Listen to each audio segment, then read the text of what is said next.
Olá, muito boa noite, sejam todos bem-vindos, todas muito bem-vindas para mais uma aula, né, do livro A Simetria Oculta do Amor, de Bert Hellinger. Esse daqui é o livro que nós estamos estudando. Eu já estudei esse livro com outras turmas minhas e está estudando agora com o pessoal da especialização em constelação familiar online com bonecos. É uma grande alegria para mim. E nós estamos, né, aqui na minha edição, na página.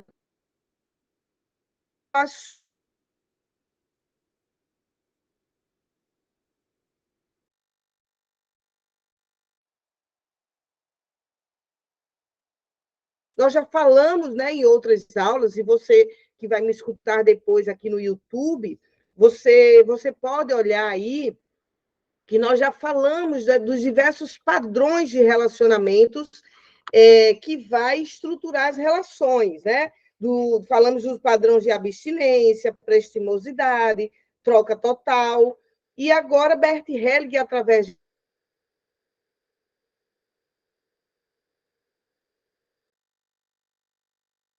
desse livro, ele vai nos levar a se relacionar, né?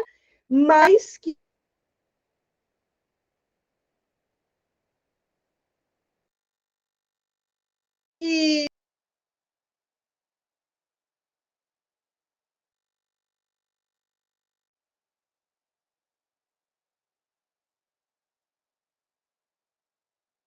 dos relacionamentos é a lei do dar e receber, e o dar e receber é quando a gente recebe, né? Ela inicia quando a gente recebe mãe do nosso pai, a gente recebe a vida.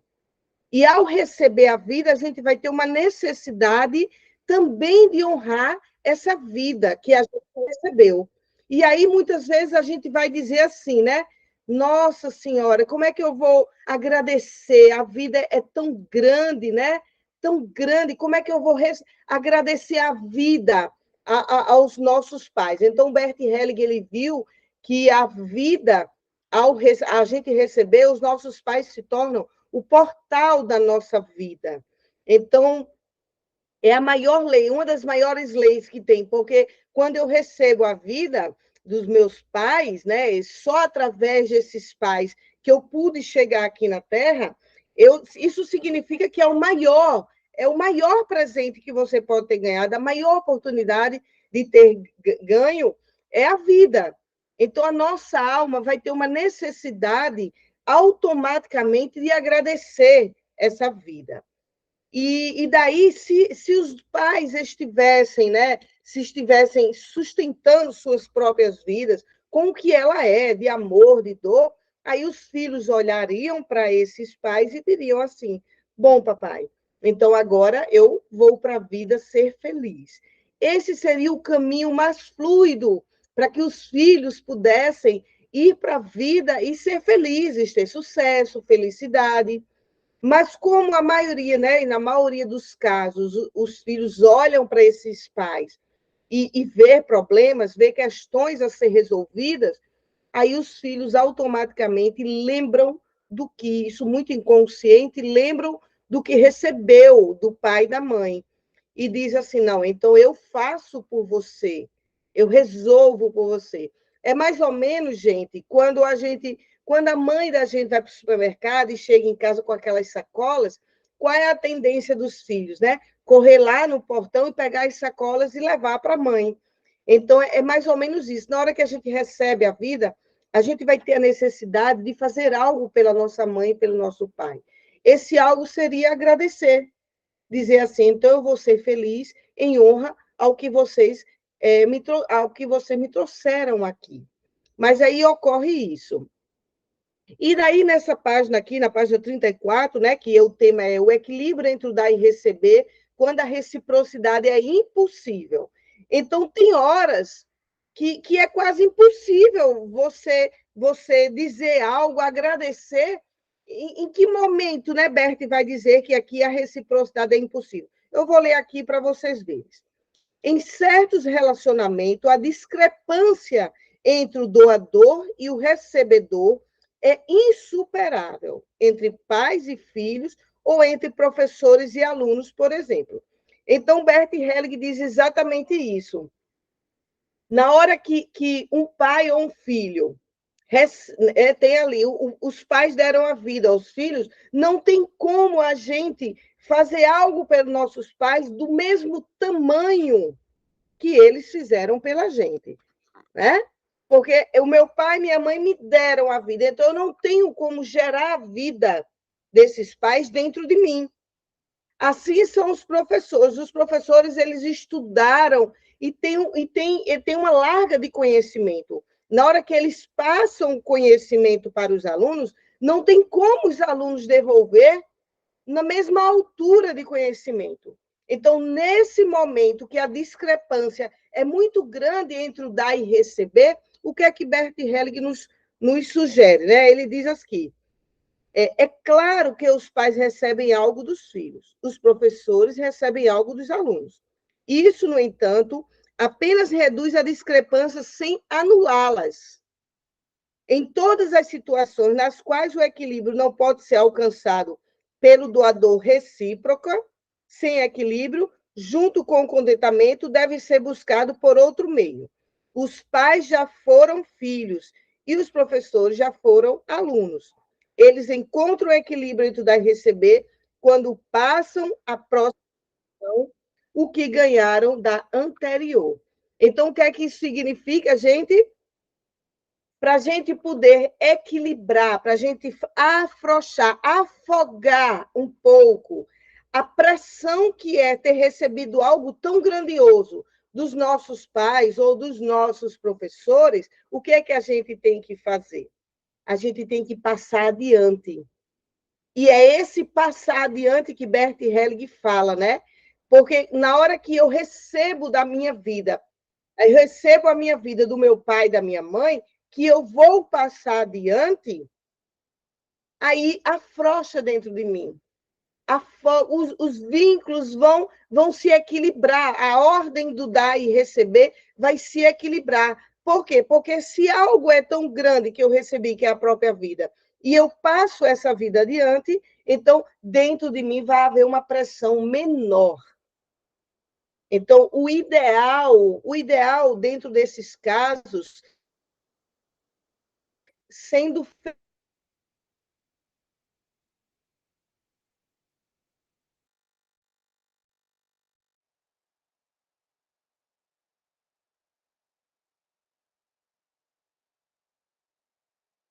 muito obrigado, então eu vou para a vida. E esse seria o ideal, que a gente tivesse nas nossas emoções, no nosso raciocínio, na nossa cognição, a vontade de ver nossos filhos. Eu sei que todo mundo tem vontade de ver o filho feliz, mas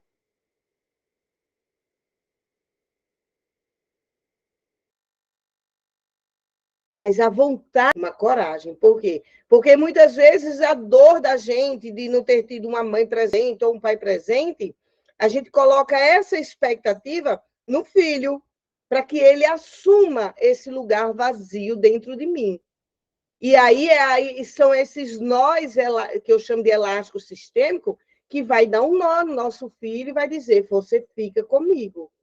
E esse fica comigo, gente, às vezes uma mãe ou um pai nem diz verbalmente, tá? Ele diz em pequenas atitudes, pequenos olhares, o filho vai dizer: ah, mãe, eu vou sair. Ela faz assim, né? Baixa a cabeça.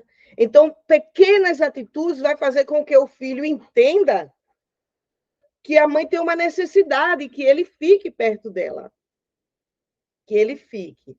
E aí ele se vincula à dor dessa pessoa, ou do pai ou da mãe. Então, quando o Bert diz assim, o equilíbrio entre o dar e receber, quando a reciprocidade é impossível, é nesse aspecto. Não tem como nós gerarmos os nossos pais dentro da gente. Não tem como a gente dar para os nossos professores algo tão grandioso como ele nos dá, por exemplo, quando ele nos ensina a ler e a escrever. Não tem como eu voltar e dizer, professora, já que a senhora me ensinou a ler e a escrever, agora eu vou lhe ensinar a ler e escrever também. Não tem. O que é que a gente tem que fazer? A gente tem que seguir com o que a gente recebeu deles para adiante e passar adiante. né? Então, na hora que você aprende a ler e escrever, que lá na frente você vai se tornar um advogado, um professor também, um médico, um constelador, uma consteladora, então você está passando adiante, né? Eu alguém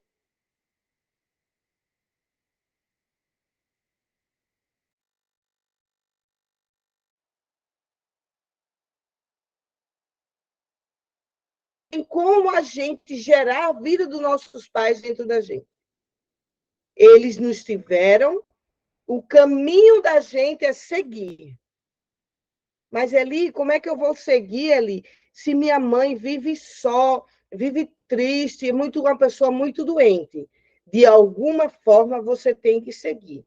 Se curvar a esse destino dela e dizer, me abençoe, mamãe, se eu fizer diferente. Então, essa parte do livro de Bertella é bem interessante, porque a maioria dos emaranhamentos, os filhos, eles querem fazer de tudo, estão com o arquétipo do sacrifício, né, pelos pais. Então, querem fazer de tudo pelos pais. De tudo mesmo, gente. Aí, mais adiante, ele vai dizer assim, o que é conveniente. Isso, a gente está na página, Cátia. Ó, só para lembrar, estamos gravando, tá? A gente está na página, Cátia, 34 na minha edição, e o tema é o equilíbrio entre o dar e receber quando a reciprocidade é impossível. Certo, querida? Nada. Aí agora eu vou para a página 35. Deixa eu baixar aqui.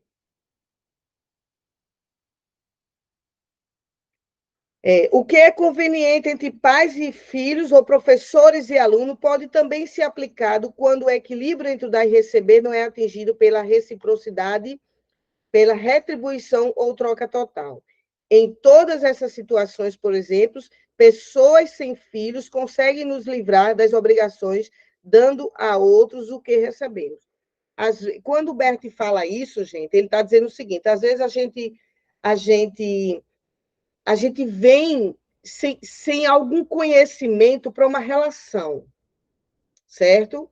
E aí vamos supor aqui uma pessoa que não tinha estudo, não tinha muita cultura, não conhecia muita coisa da vida. Aí se apaixonou por um rapaz e o rapaz tinha isso sobrando.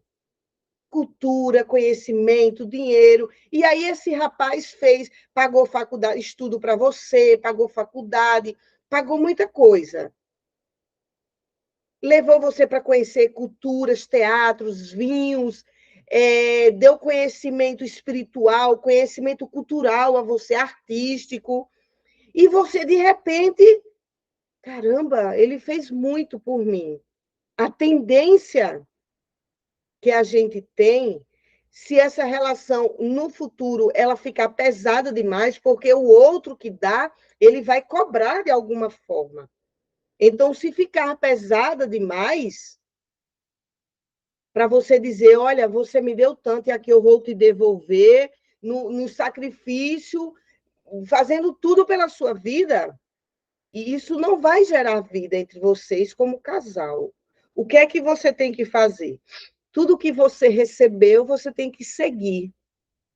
Agradecer a esse homem, ou esse homem agradecer a essa mulher e dizer, você foi muito útil para a minha vida. Muito. E eu só consegui chegar onde eu estou hoje com esse degrau de conhecimento, de cultura, de estudo, de nova visão espiritual, porque você foi um farol na minha vida. Então, muito obrigada. Mas agora eu me desvinculo da obrigação de pagar você tudo que você me deu. Gente, isso tem que estar aqui, ó, dentro de você, no coração. Receba o que ele deu, mas não se sinta mais na obrigação de continuar fiel a essa relação, mesmo que ela não tenha dado certo. Porque, às vezes, a gente termina um relacionamento que foi assim e a gente não consegue outro porque a gente está fiel aquela quantidade de luz que aquele homem trouxe para a sua vida. Então, receba. Ele foi um degrau. Espiritualmente falando, ele estava disponível. E se a gente for olhar, não é? Se a gente for olhar, o que você ofereceu?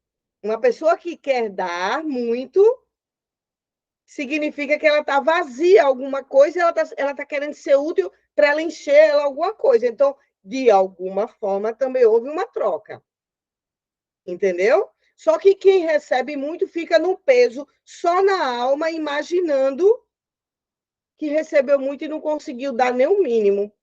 É como se a pessoa dissesse, nossa, não sei, nem sei como ele se apaixonou por mim, porque eu era tão feia, tão boba, não sei nem como ele se apaixonou, então eu devo tudo a esse homem, ou então esse homem deve tudo a essa mulher. Mas não é bem assim, tá? Precisa se liberar desses laços inconscientes. E aí, descendo um pouco mais o livro, né, Bert Helling diz assim, demonstração de gratidão. Essa parte aqui é muito bonita, gente. Expressar gratidão autêntica é uma outra maneira de as pessoas que dão mais do que recebem alcançarem o equilíbrio entre as duas ações. Não deve outras coisas quando isso não for possível e apropriado, mas às vezes é a única resposta conveniente. No caso, por exemplo, de deficientes físicos, doentes graves, moribundos e até amantes. Eu vou até.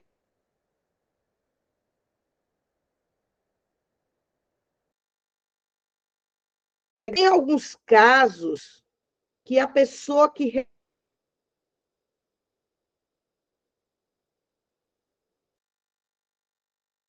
recebe, ela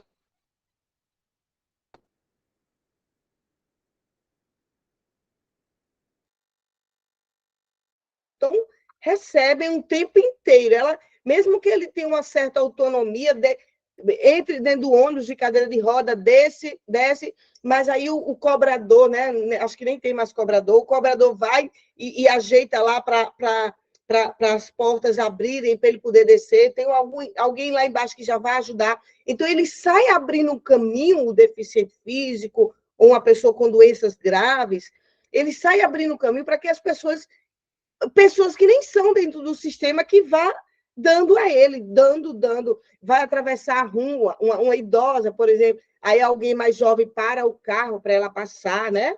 Então, essas pessoas, elas têm que ter, elas não podem dosar a quantidade de gratidão quando elas estão recebendo. E elas têm que ter dentro dela que é o único caminho mesmo, de dar de volta, de oferecer algo, é agradecer. E aí, Bert Helling coloca aqui, né? As amantes. Por quê? Porque, em geral, o que é que acontece com as amantes? As amantes, elas. Tá lá, o homem está casado, né? Ou a mulher está casada, né? Eu vou falar num gênero só e todo mundo coloca aqui nos dois.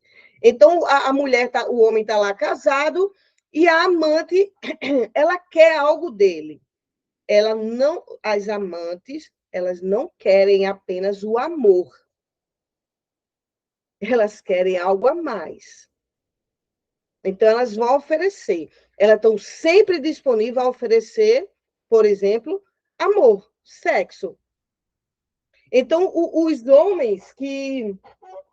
Os homens que. Deixa eu baixar aqui esse ar. Agora sim. Os homens que têm amantes, eles estão sempre a oferecer mais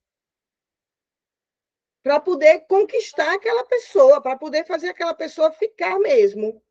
Porque eles acham que o que recebem dessas pessoas é demais também. Então, tem essa questão, que as amantes também ela tem que ser muito grata, porque elas vão receber muito. Né? Eu já constelei várias pessoas que têm casos, né, que são amantes, e já receberam casas, carros, roupas, viagens. Então, o homem dá demasiadamente, dá em forma de desequilíbrio. Ela não vai conseguir dar de volta para eles a mesma quantidade que eles dão para ela. Então, o que elas têm que movimentar dentro delas é a gratidão profunda. E aí o Bert continua. Nessas situações, além da necessidade de equilíbrio, um amor elementar entra em ação para unir os membros de um sistema social e mantê-los, assim como a gravidade mantém o planeta e as estrelas. Esse amor acompanha o dar e receber e se manifesta sob a forma de gratidão. Então, nesses casos específicos, é o amor que vai movimentar essa lei, vai deixá-la em equilíbrio. Porque, como a gente já estudou lá nos outros capítulos, o dar e receber, a brincadeira do dar e receber é o quê, gente? É a brincadeira da gangorra. Quem dá fica em cima, quem recebe fica embaixo. Aí aqui eu dou de volta um pouco, eu fico em cima. Quem recebeu fica embaixo. Quem recebe tem a sensação de humildade. Quem dá tem a sensação de superioridade, de poder. Então, é por isso que quem dá muito vai sempre se sentir no poder. Então, essas pessoas que estão aqui, os deficientes, os doentes, os moribundos, as amantes, elas estão sempre assim, entre um homem e uma mulher. Aqui é a amante, aqui é o homem. Ele dá um carro, ele dá uma casa, dá uma viagem, roupas, silicone, nananã, nananã. Então, ela vai ficar assim, Qual é o movimento que ela tem que fazer para poder tentar manter a relação em equilíbrio? Gratidão. Então, quem vai movimentar a lei do dar e receber nesses casos é a demonstração de amor através da gratidão do que está recebendo. E, às vezes, dependendo, né, até pessoas que estão doentes, pessoas em estados terminais, elas nem precisam mais pedir gratidão. Elas podem apenas receber. Porque o outro que está dando, ele está numa missão de serviço muito grande.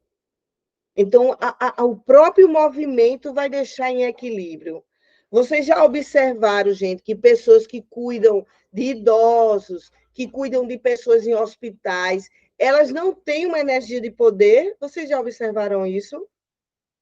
Não sei se vocês observaram, eu observo muito isso. Elas não têm mais uma energia de poder. Eu estou cuidando da minha mãe, você não cuida. Não tem mais isso. Porque o servir, ele nos coloca numa dimensão de humildade. O serviço. Então, as pessoas que estão servindo a idosos, a pessoas doentes, elas dão. Mas elas entram num movimento tão grande de amor que esse movimento leva essa lei a se movimentar.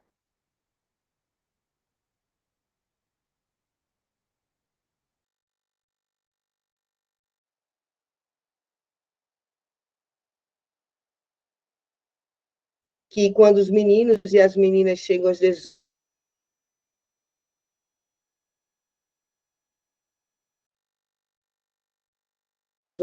anos,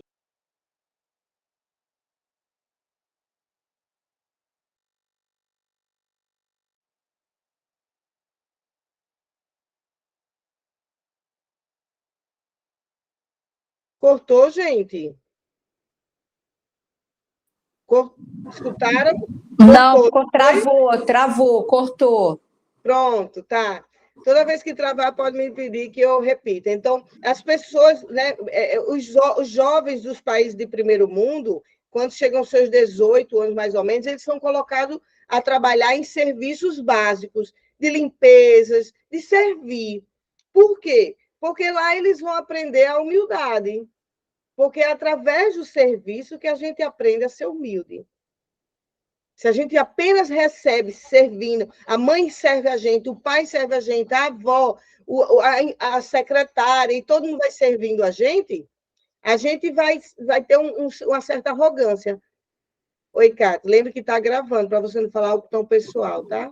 Tá, pode deixar. É bem interessante isso, porque você falou, e eu me lembrei logo do McDonald's, né? a rede McDonald's, ela só contrata jovens. Que Uhum. você já é essa cultura do servir. Tanto que o pessoal diz, quem passa pelo McDonald's, né, é uma escola, porque é uma Aham. escola de servir realmente ali, né? Isso, exatamente. Então, assim, os países de primeiro mundo fazem muito isso, e muitas pessoas, algumas famílias do Brasil que têm essa visão, mandam os filhos 15 16 anos para passar uma temporada no país de primeiro mundo, para servir lá, e esses meninos voltam tudo meio que organizado, sabe assim, servindo, aí começa a limpar a casa e não sei o quê, né? E por quê? Porque lá, né, no próprio Estados Unidos ou outros países da Europa, lá o filho também trabalha, o filho lava banheiro, lá eles não tem secretária como a gente tem, não.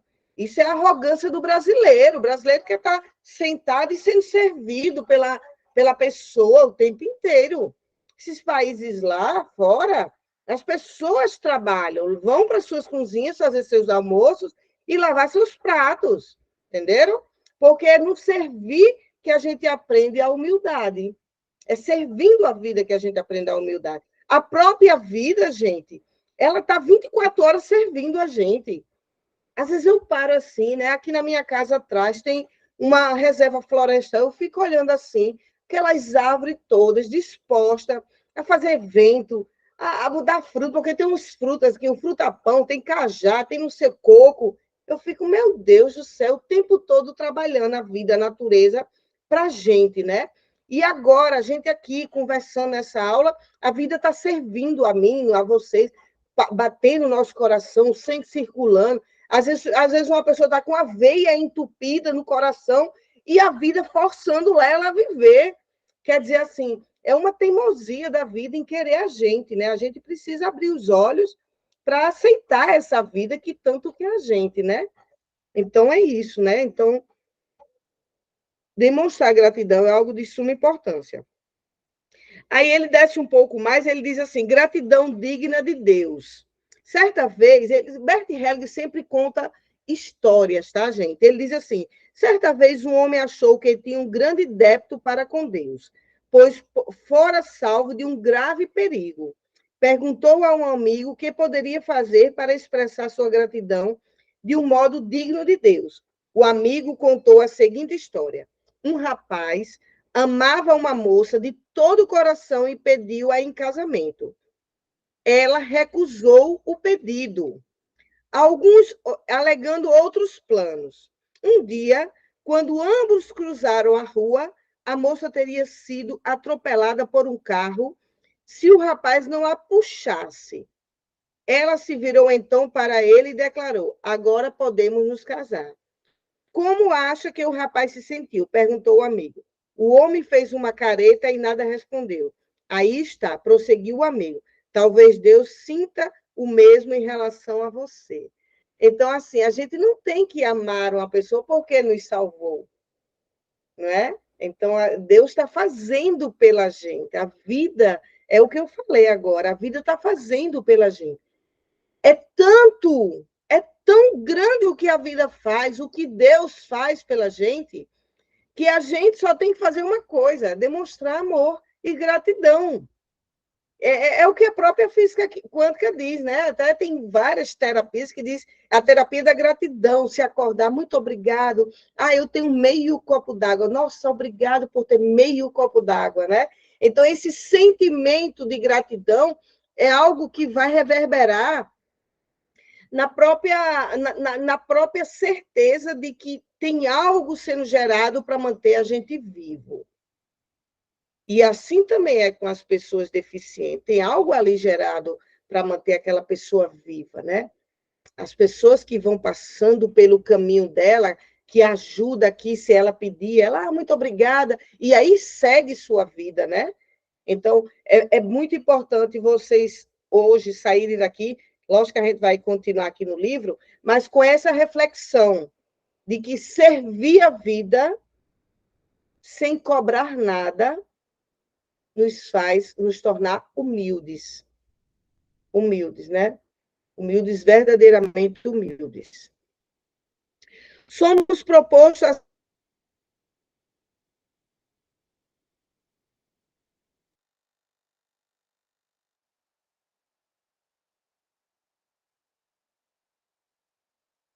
todos tendemos a pensar que a aventura quebra um tabu e nos torna culpados, como se, por sermos felizes, corrêssemos um risco. A gratidão autêntica minimiza a ansiedade.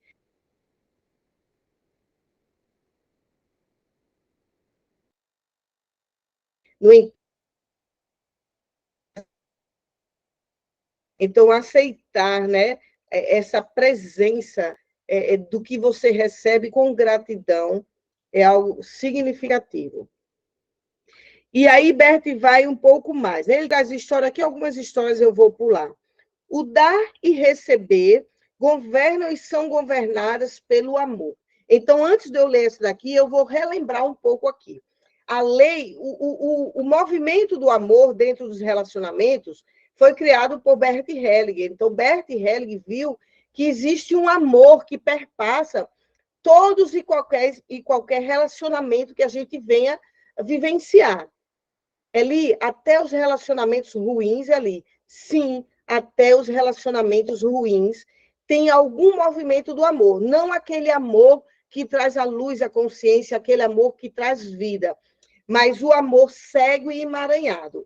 Então, muitas vezes, o amor cego e emaranhado, ele nos leva, gente, e é um amor, a caminhos difíceis, humanamente falando, a gente explicar. Então, por exemplo, uma mulher ou um homem, né, que eu já aconselhei homens e mulheres que foram abusados sexualmente. Então, uma mulher ou um homem que sente na memória sistêmica familiar que existe um clã que foi muito abusada, ela vai ter uma necessidade de pertencer à família dentro daquela ideia.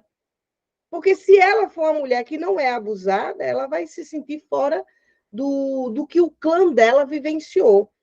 Isso é chocante, porque a gente vai entender que, de alguma forma, isso não é nem tanto Bert, é a própria física quântica, tudo que a gente atrai para a gente está dentro da gente, o que está dentro está fora, o que está em cima está embaixo, né? As leis. Então, tudo que está reverberando aqui dentro de mim, de bom ou de ruim, vai chegar até a mim. Então esse amor cego e emaranhado, ele nos leva para caminhos de insucessos, de escassez, de solidão, de fracassos, de tristeza, depressão, suicídios, assassinatos. Então, tudo isso é o que ficou gravado ali na memória sistêmica familiar que os outros ancestrais vivenciaram. Eles passaram por essa mesma situação. E aí algum membro vem de forma amando o sistema, de forma cega e emaranhada, e diz, né? Eu resolvo essa questão com vocês, de vocês. Então, é por isso que o Bert vai dizer aqui que esse dar e receber, eles são governados pelo amor. Vamos ler aqui que amor Bert fala. Se é o único amor, o amor puro, verdadeiro, ou se é o amor cego e emaranhado. O dar e receber nos relacionamentos íntimos são regulados por uma necessidade mútua de equilíbrio. Entretanto, nenhuma troca significativa ocorre entre parceiros que se recusa a passar por desequilíbrios periódicos. É como andar permanentemente, permanecemos de pé quando mantemos o equilíbrio estático, mas caímos e ficamos estirados no chão quando nos falta completamente a mobilidade. Se perdermos e recuperarmos ritmamente o equilíbrio, movemos-nos para diante. Logo, se alcançar o equilíbrio, o relacionamento pode ser completado ou renovado, alimentando-se de novas trocas. Bert fala o que eles daqui? Que a gente antigamente, né, numa mentalidade mais antiga, a gente tinha uma ideia de que as relações tinham que ser retilíneas. Então, o caso aqui a gente tem que manter até o fim. Mas as relações, elas têm altos e baixos, porque os seres humanos, eles vão se modificando, eles vão criando novas ideias, novos campos de pensamento, então tem esses altos e baixos. O que vai fortalecer também essas relações é na hora que desce, né? Na hora que um diz aqui eu não estou mais conseguindo me manter nesse equilíbrio da troca, o outro chegar e dar um apoio, e assim vai, né? Então, o mais bonito da relação não é um casal está dizer, não que a gente abomine isso, mas dizer, eu tenho 50 anos de casado e a gente nunca brigou, né? O mais bonito são aqueles mesmo que tiveram algumas coisas baixas, algumas dificuldades, e eles dois subiram. Vai fortalecer mais esse casal. Nos relacionamentos íntimos, os parceiros são iguais. Ele está falando aqui de relacionamento homem e mulher. A hierarquia é igualdade. Embora diferente, no intercâmbio e seu amor predomina e persiste quando dar e receber se equilibram negativamente, dando quando positivamente. O intercâmbio cessa uma vez alcançado o equilíbrio estático. Sem um receber sem dar, o outro logo perde o desejo de dar mais. Então, o que é que ele diz? Nessa relação de casal, quando um nega a fazer algo pelo outro, lógico, naturalmente, a própria estrutura, porque essas leis, gente, do amor, elas são uma estrutura mesmo da nossa alma, tá? Então, é você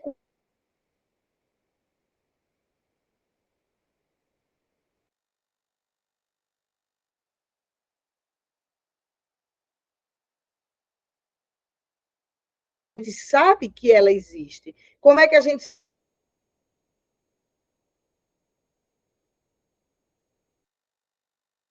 sabe que é o quê? Porque a lei da gravidade vai puxar essa pedra. Então,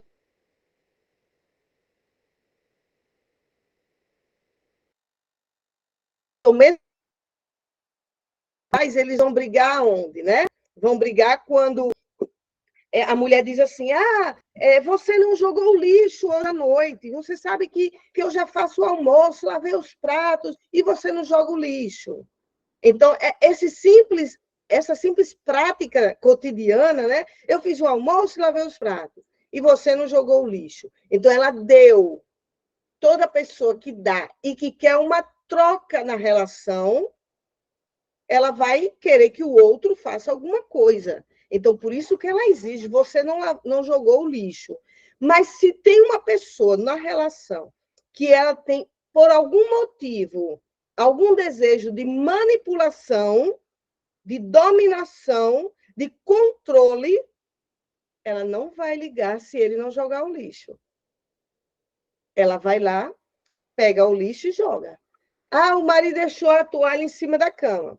Ela pega a toalha e guarda. Só que aí é o seguinte, por trás desse fazer demasiado, e aqui eu não estou falando só de marido e mulher, eu estou falando de mães, pais e filhos. O menino vai para a faculdade, peraí, vou preparar o lanche, tome, filho. Ele chegou e esqueceu de tirar o pote de dentro da bolsa, o pote ficou estragado. Aí você vai lá e lava o pote, ou joga ou compra outro. O menino esqueceu a toalha, toma a toalha. Ele não lavou o prato, eu lavo para você. Então, pessoas, mães, pais, mulheres, esposas, esposos, que fazem demasiadamente pelo outro, ele vai entrar no movimento de desequilíbrio. Aqui vai estar ele sempre dando no ego, no superior, e o outro embaixo, sempre recebendo. O outro, ao só receber, ele não pratica a humildade. Ele só recebe e se sente muito poderoso também, porque ele se sente que é o bonitão, o amadão da família. Então, na hora que ele serve dando alguma coisa, ele encontra a humildade. São os pais que não permitem, por algum motivo, de desejo inconsciente de controlar, manipular, coordenar, que o filho faça ou o marido faça. Então, o que é que vai acontecer nessa relação? Ela se sustenta. Ela se sustenta por um tempo. Porque é bom, vai estar nutrindo alguma dor emocional da pessoa que está dando o tempo todo, porque ela quer o controle e a manipulação, e vai nutrir aquela pessoa que está querendo receber e precisando receber. Só que vai chegar um momento, o que é que vai acontecer aí? Quem recebe muito, indiscutivelmente, trai, abandona. Abandona, trai. Homem que recebe 24 horas, tudo da mulher, ele vai trair e vai abandonar. Filho que recebe 24 horas dos pais, vai trair e vai abandonar. Por quê? Porque é uma lei, é uma ordem do amor. A necessidade da troca, dar e receber. Dar e receber. Se o filho diz, minha mãe dá tudo na hora que eu peço, ela faz isso, ele perde valor. Valor humano, inclusive, gente. Humano. E esse filho vai procurar alguém que esteja no nível baixo, emocionalmente, para ele fazer um tiquinho. Porque quando ele fizer um tiquinho para essa pessoa recebe e ele dá. Aí a lei lá começou a girar. Entenderam? A lei lá onde o filho vai poder se sentir valorizado, porque lá ele só levou um copo d'água para a namorada. Ela diz, ai, meu namorado me trouxe água. Só que ele não levava para a mãe, porque na hora que a mãe... Não, deixa ele, eu pego minha água. Entenderam? Agora, na hora que ele diz assim, quer água, filho? Aí levava água. Então, o filho perde o valor, o marido perde o valor. Se for o homem que estiver fazendo para a mulher perde o valor. Porque é o amor. E o amor é servir, amar. Amar uma pessoa não é escrever uma carta somente, né? Eu te amo porque você é a mulher da minha vida, e o homem da minha vida. Não é só isso, não. Amor é jogar o lixo, é lavar os pratos, é varrer a casa. É a pessoa tá dizendo, rapaz, eu não tenho como pagar a luz. Espera aí que a gente vai dar um jeito. Rapaz, minha máquina quebrou, vou consertar agora. Isso é amor. Não tem como consertar. Vamos lavar roupa junta. É amor isso. Amor não é aquela palavra bonita quando o cara pega o microfone para dizer que ama, não. Eu quero ver no cotidiano. Amor é humildade, é servir.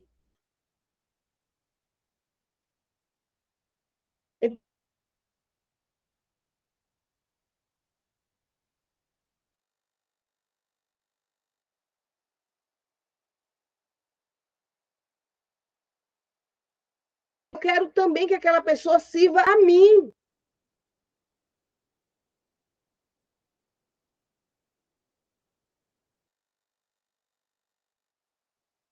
Eu não só quero servir. É um casal que vai para um ato sexual, pelo menos é para ser assim, a pessoa está dizendo, eu quero fazer ela feliz nesse ato sexual. E a mulher tem que dizer, eu quero fazer ele feliz no ato sexual. Então, quando um quer servir, o outro quer servir, se completa a lei do dar e receber. Ela é fluida, ela é tranquila, não há esforço, não há cobrança, não há exigência. Porque o outro já está servindo a você e você servindo a ele. Onde é que as pessoas rompem tudo isso? Porque vem das famílias, né? A gente está falando aqui de relacionamento íntimos, vem da casa da mamãe e do papai com vícios, com relações truncadas, a filhinha do papai ou o filhinho da mamãe. E aí é um menino lá que lá atrás a mãe só fez tudo para ele. E aí ele vai pegar esse padrão nas relações com a mulher e querer que a mulher faça tudo para ele. E aí começa, né? Vai gerando uma bola de neve, porque as relações não estão sendo refletidas, não estão sendo analisadas. Ninguém para estudar a filosofia da vida. As pessoas querem fazer outras coisas. Pelo menos uma boa parte. Todavia, o amor governa, o amor também governa o equilíbrio.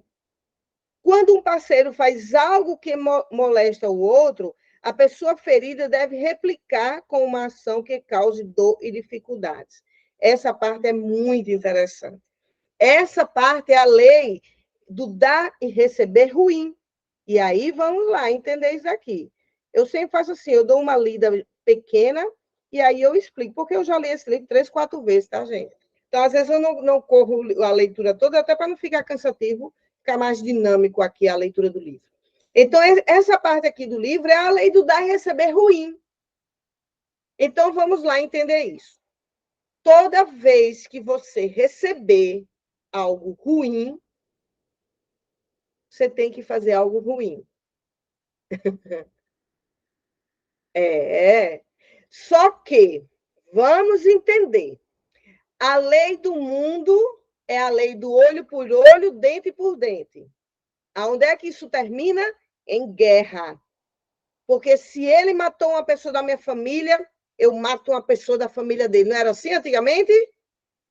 Ah, matou da minha família, depois vou matar outro, depois eu mato outro, e pronto. Sangue, puro sangue. Quando o Bert Helling fala isso, que quando a gente recebe uma moléstia, a gente também deve replicar uma ferida, é num grau menor. Então, por exemplo, vamos trazer para relações íntimas, já que a gente começou aqui com isso. Um homem traiu uma mulher. Aí, o que é que... Pelo menos eu estou falando da minha experiência em consultório, né? Eu trabalho com um público de Brasília, um público de poder aquisitivo alto. Então, o homem traiu a mulher. A mulher fica com raiva, procura uma terapia logo para desbloquear a raiva dela, pega o cartão dela de Black, aquele Black, sabe, gente, que é 25 mil de limite, vai lá no shopping, gasta os 25 mil de limite. E aí ele paga. Por que, que o homem paga os 25 mil e ainda não se separou dela? Porque ele sabe da culpa que tem por trair. Não houve uma palavra na relação desse casal. Ela ficou sabendo porque ele chegou em casa tarde, com um perfume diferente. Ela, no outro dia, quando acordou, saiu primeiro de casa e deixou ele, então ele já se ligou. Eita, ela desconfiou. O casal não disse nada. É o que eu ensino na minha formação, são as relações ocultas. Relacionamento tá assim, ó, a vida. Relacionamentos ocultos. Ninguém diz nada com ninguém. Mas a vida está acontecendo aqui no além. Aí ele já se ligou. Eita, ela deve ter visto o batom. Ela foi lá e deixou só a roupa dele assim, ó, aberta e o batom em cima na blusa. Ela viu. Aí ela pagou 25 mil reais de uma bolsa. Ele paga o cartão. Porque ele tem culpa do que ele fez. Sentimento de culpa. Onde é que está a lei do amor aí? O casal tem igualdade na relação. O homem foi lá e traiu. Ela recebeu um dano de vida. Um dano. Ela ficou baixa aqui, ó. Ele ficou alto. Ele ficou no poder. Não é porque tem duas mulheres, não. Ele ficou no poder porque ele recebeu mais da vida. Ele recebe amor daqui e recebe amor da outra. Ela gastou o cartão. Ela deu um troco a ele. Ele foi e traiu de novo. Porque 25 mil para ele não é nada. Ela comprou 2 bolsas de 50 mil. Eles vão ficar assim, ó, a vida inteira. Eles vão dar e receber algo ruim no mesma moeda. Cada vez que ele trai, ela usa 25 mil a mais. E ele vai pagando. Então, essa relação perdura, ó, anos e anos. Chegar lá na frente, sabe? Quantas mulheres estruturalmente bem casadas eu já constelei, cheia de doenças emocionais, tristeza, depressão, tantas coisas. Aí olho por olho, dentro por dentro. Essa guerra não vai ter fim. Quem é que vai pagar o pato dessa guerra? Os filhos. Vai vir filho entramelado, filho cheio de doença, filho emocionalmente, nananana, é os filhos. Os filhos vão pagar tudo isso. E os pais lá, chega no Natal, a foto de família. Todo mundo unido.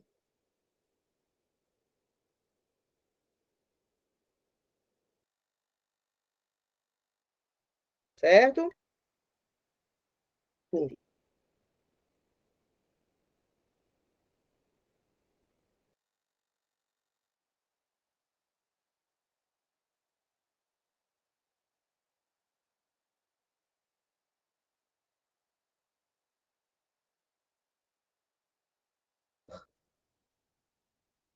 E aí, essa mulher, voltando para esse exemplo, essa mulher poderia dizer assim para ele: olha,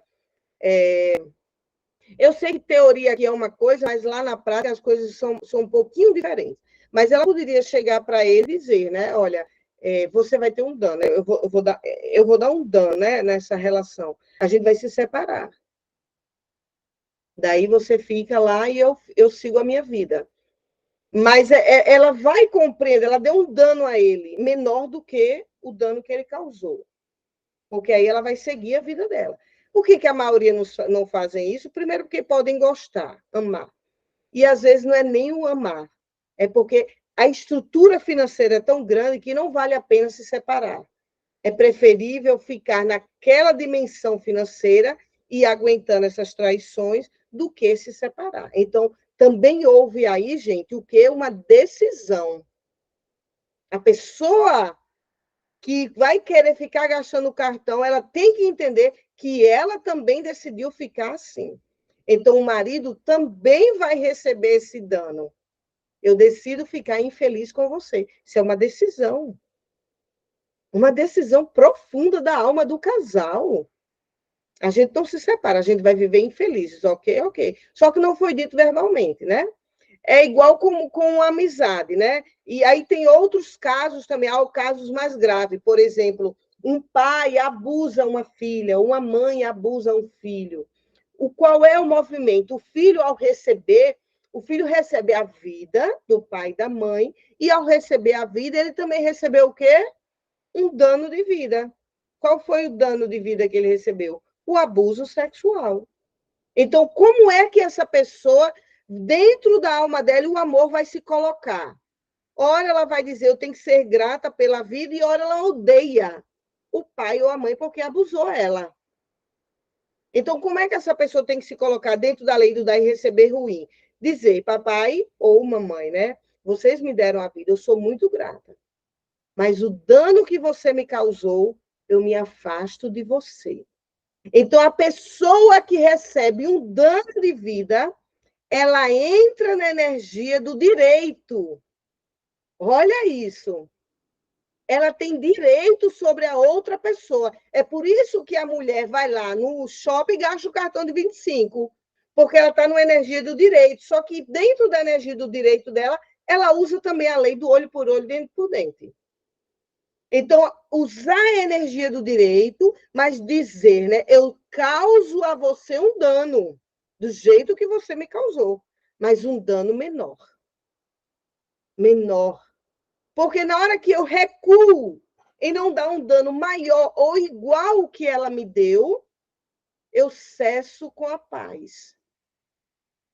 Você vai pagar. Então, é importante a gente saber que as pessoas que nos causam danos, elas têm que pagar, tá, gente? Porque senão, ó, aqui, ó, vai ficar aqui em você, chakra laríngeo. Sabe aquela história de engolir sapo? Vai ficar entalado aqui em você. Porque isso funciona no corpo emocional, nas suas emoções. Na hora que você recebe um dano, você vai ter uma necessidade de dar de volta. Se foi um amor que você recebeu, você vai dar amor. Se foi um dano, tem que dar um dano. Só que lembrar que o dano tem que ser menor do que o que você recebeu. Então, em alguns casos de amizade, quando uma pessoa fere você perante outras, você tem que dizer, olha, através de você eu aprendi muito, mas fique longe de mim agora. Fique longe. O outro, gente, quando ele percebe que a gente não retruncou o dano recebido, sabe o que eles fazem? Eles têm a gente como presa fácil. Ah, é boba. Ela não retrunca, não faz nada, faz de novo. Faz de novo com a gente. Porque é uma lei isso, é uma energia que está contida na nossa alma. A necessidade de retribuir é uma lei do dar e receber. Então, quando uma pessoa faz, ela nem percebeu que eu traí. Aí ele vai tentar fazer de novo. Ele nem percebeu que eu tirei uns dinheirinhos. A mulher vai lá e tira de novo um dinheirinho. Porque quando a gente percebe, isso tanto vale para a gente como do outro, né? Quando a gente percebe que o outro não atuou, literalmente atuou, retruncando, questionando, a gente tem ele como uma presa fácil. Né? Isso daí a gente consegue fazer sem ela reclamar tanto. Entenderam? Então vamos lá. Aí aqui ele continua assim, ó. Por outro lado, se o parceiro ferido quiser fazer-se igual ao culpado, devolvendo parte do dano, será possível ao casal retomar o relacionamento. Então, ele diz o seguinte: se na hora que o casal, né, um parceiro recebe um dano do outro, aí vamos colocar essa história aí da traição, e o outro vai lá e dá um dano menor,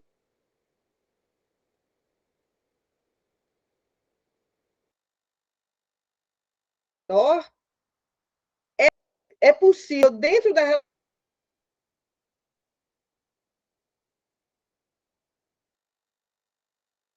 relação,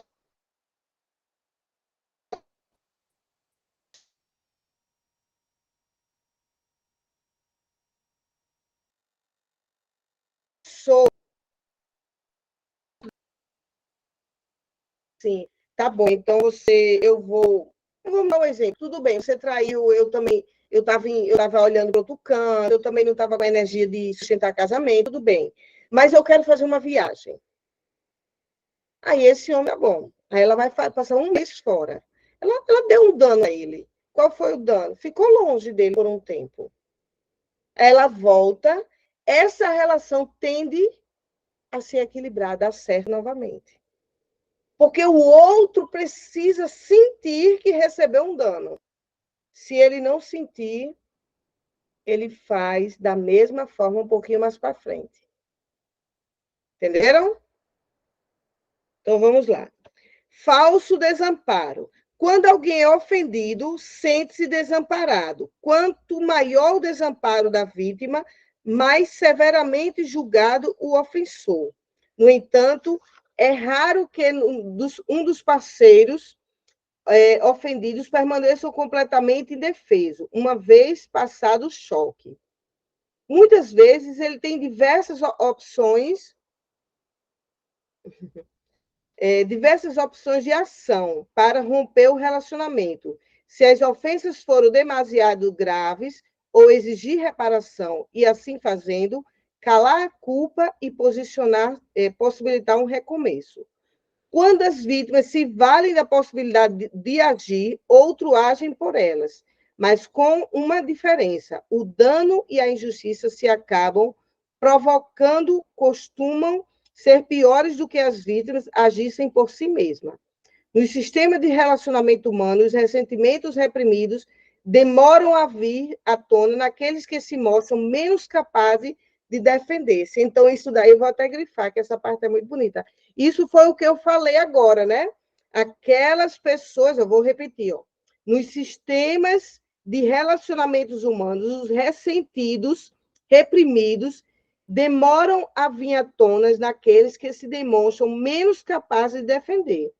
O mais das vezes, Ah, tá certo, Kátia. Depois vai estar lá no meu YouTube, você pode ver o resto da aula. Eu estou já concluindo aqui também, viu? Tá bom, boa noite, tá? Boa noite, querido. Um abraço. São os filhos e netos que exprimem as cóleras antigas que fossem as próprias. Isso aqui é o seguinte, ó, uma vez, né, uma vez que uma pessoa recebe uma ofensa e ela não retrai, ela não verbaliza essa ofensa, ela não questiona, ela não dá de volta algo menor para compensar a ofensa, o que é que vai acontecer? Isso fica reprimido e gravado na memória sistêmica familiar. E quem é que vai trazer isso à tona para tentar equilibrar? Os descendentes, os filhos, os netos, os bisnetos. Por quê? Porque ficou gravado ali, na nuvem que eu chamo da lembrança das pessoas, aquela dor, aquela vontade de ter dito algo que não disse, aquela vontade de falar algo que não falou, e aí vai ficar lá gravado nessa memória, e tudo que há um desequilíbrio, a vida vai tentar equilibrar. Não tem como, gente. Se ficou uma relação em desequilíbrio, a vida vai dizer quando a gente vai resolver. E a vida vai bater assim, ó, ou de casa, aquela traição que sua mãe viveu a vida toda e não conseguiu falar. Quem é que vai pagar isso? Quem é que vai equilibrar? Aí sabe como é que isso se reflete nos sistemas familiares? Vem uma mulher lá na frente, muito aquelas mulheres macho, os homens vão pagar comigo, vou usar e abusar dos homens, ou então os homens vão ver. Então vem sempre um membro com uma força aguerrida, um desbravamento exagerado, para quê? Para fazer o que aquela mulher ou aquela mãe não conseguiu fazer naquela relação com aquele pai. Então, coisas, gente, que a gente vive agora, que a gente diz, minha vida está parada agora, é o quê? São coisas que não foram faladas, ditas, expressadas lá atrás nos nossos ancestrais. E aí a gente precisa, né? Através da constelação familiar, através desse método, que esse grande avatar, esse grande espírito Bert Helling nos deixou, a gente devolver, olha aqui, ó, mamãe, sinto muito, tudo que a senhora calou, tudo que a senhora sustentou, calada, aguentou, eu devolvo, com muita humildade eu devolvo, eu tentei sustentar, pensando que eu podia fazer algo pela senhora, mas a senhora pode fazer, de alguma forma, pela senhora, olhando para sua mãe. Então, esse devolver se faz necessário para a gente voltar à energia da nossa existência. Então, quando a gente não está 100% aqui, é porque a gente está lá, 50% lá naquela ancestralidade passada. E é isso, gente. Eu vou ficando por aqui, então deixa eu só me despedir aqui, que eu vou falar com as meninas que estão aqui no Google Meet comigo. Então, quem vai me ver aqui no YouTube ou quem vai ver lá na plataforma da Faculdade Fabex, uma boa noite, uma boa aula. No YouTube, lembre de se inscrever no meu canal, curtir, compartilhar, comentar. E a gente está sempre aqui, toda quarta-feira, de forma gratuita, estudando o livro A Simetria Oculta do Amor. Um grande abraço e boa noite.